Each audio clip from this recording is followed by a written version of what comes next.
About three and a half years ago, I heard that my son had leukemia, a type of leukemia, and that was utterly dreadful. It was I totally felt as though something was eating away at me, as though a third of me, because I have 3 children, a third of me is just being destroyed, and I was desperately unhappy then. And this is absolutely nothing compared with that. It doesn't bother me in the slightest. It's what's happened to me. I've been waiting all my life for one of these days I shall die, and I mean, it hasn't preoccupied me at all, but I mean, I know that one day one does die, and I thought, I do hope I don't live to be 90-something with drainage tubes coming out of my nose, or Alzheimer's, or all my money, my entire wealth frittered away on fees in a private clinic or something. I'd much rather them say, the way you're going to die is cancer.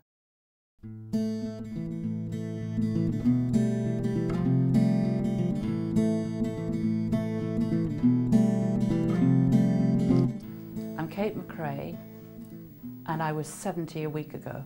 I do 3 sorts of voluntary work. I work as a sort of filing clerk for the CAB, and I work as a helper with the tourists around the cathedral, and I'm tidying up the archives to do with caving in the local museum. When I was at school, I was at a school that was fairly religious, and when I was about 7, they taught us to knit, and they gave us balls of white string and knitting needles, and we knitted squares for lepers, which I think were used as swabs in the operating theatre. That's what we were told. But ever since then, it's been drilled into me that you do things for other people. So off and on throughout my life, I've always done bits and pieces for other people. I've had absolutely no illness in my life whatsoever, except for the odd tropical parasite. But apart from that, I have never been ill in my life. I've gone for periods of 8 years or 6 years without even seeing a doctor. So recently, when I went to the doctor, because I thought I probably had breast cancer, she hadn't actually seen me for 2 whole years. So it was a bit of a shock, probably to both of us.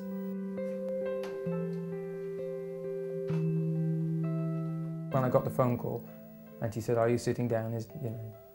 I thought, okay, there's something bad's happened here, in the way, just in the way of her voice. And when she told me she'd got breast cancer, my immediate thought was, oh no, what the, why, what's happened? You just go through that little bit of shock and just, confusion for a moment. But then I was, in a way, I was thinking, well, thank goodness that I had mine first, because it meant that my mum and I had had a long time to talk, and we had talked about cancer and about death and about dealing with things that are unpleasant. And I suppose my immediate thought was that, that was some sort of preparation. And so I was less worried and concerned, because a lot of the fear when somebody says cancer is about ignorance. You don't know what's going on. Because that's one of the things that I dealt with, was people coming up to me with and it's all well-intentioned, but it's, how are you? And there's always this subtext of, are you really sick? Are you going to die? Or something like that.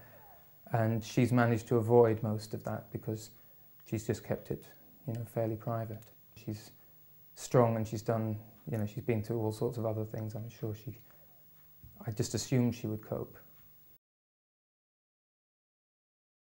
I didn't feel a lump in my breast at all. I felt a dent, quite the opposite. It was being sucked in rather than pushed out. I thought, this is funny, they no longer look the same. One nipple's different from the other, one's going in, one's popping out. And then I thought, well, either the one that's popping out shouldn't be, or the one that's popping in shouldn't be. I wasn't quite sure what happened to people when they get old, what happens to their breasts. So I went to the doctor. I thought, it has to be this week, I can't let it go till next week. I really seriously have to do something. So I phoned up on a Monday morning. And the surgery that I phoned was very, very helpful and said, we'll get you to see someone today, this can't wait. So I went in on the Monday morning and saw a doctor who wasn't my own, and by the Wednesday I was into hospital at what they call a one-stop clinic at the beginning of this procedure.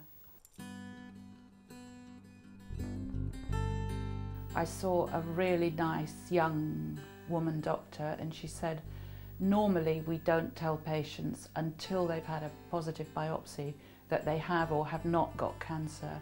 But in your case, even though we haven't had a positive biopsy, from its behaviour it's 90% certain that it's cancer, otherwise I wouldn't be saying this to you now. And then I thought, well, I'd much rather them say, the way you're going to die is cancer, not stroke, not Alzheimer's. It's a nice simple way to go. And I said something of this to one of the cancer nurses and she said, but our aim is to cure you. I thought, well, good, but if you don't, it's not the end of the world. It's, you know, it's what I've got to accept. It's very easy to accept things if you're told them. For me, if they say, well, this is how you're going to die, well, okay, so it's not a bother to me because I've had my life and I'm perfectly happy. When I first heard, I didn't really feel anything.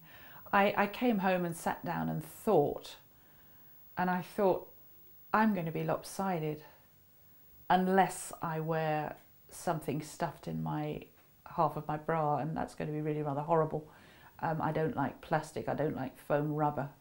I'm seriously, a silk scarf I could tolerate, but anything else I think I'm not going to like. I'm too old to be interested in reconstruction. I'm not a person who's fanatically keen on having a perfect body. If I've got to have a lopsided one, well, so be it. Much rather just be what's left of me than me plus something modern and not me.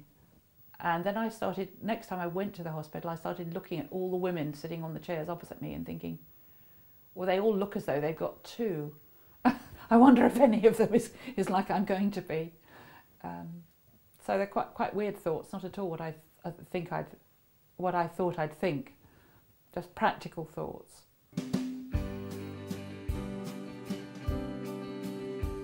I'm not really afraid at all, I don't think.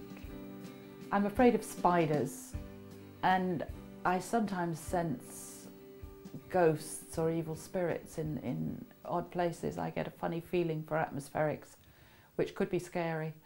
But of a simple thing like an operation, I'm not really scared in the slightest. I trust the doctors. I don't think they're going to lop the wrong breast off or anything stupid like that. Once I had my 4 wisdom teeth out, and after the quite long anaesthetic, apparently it was about 3/4 of an hour, I woke up, head and body parted company. I really couldn't feel my body. I only knew I was still thinking with my head, and hymns were being sung. And I remember thinking, I'm dead. Oh. I had a brain and ears and music, and I was dead, no body. It was very nice. And I thought to myself, what'll happen to my children if I'm dead? And I thought, my husband and my mother will sort out my children. That's all right. And I went back to sleep. So I have no fear of this operation at all. If I end up dead, I'm dead. And maybe I'm in a really nice place thereafter. And if I get through it, I get through it, and that's good. But fear, I don't think I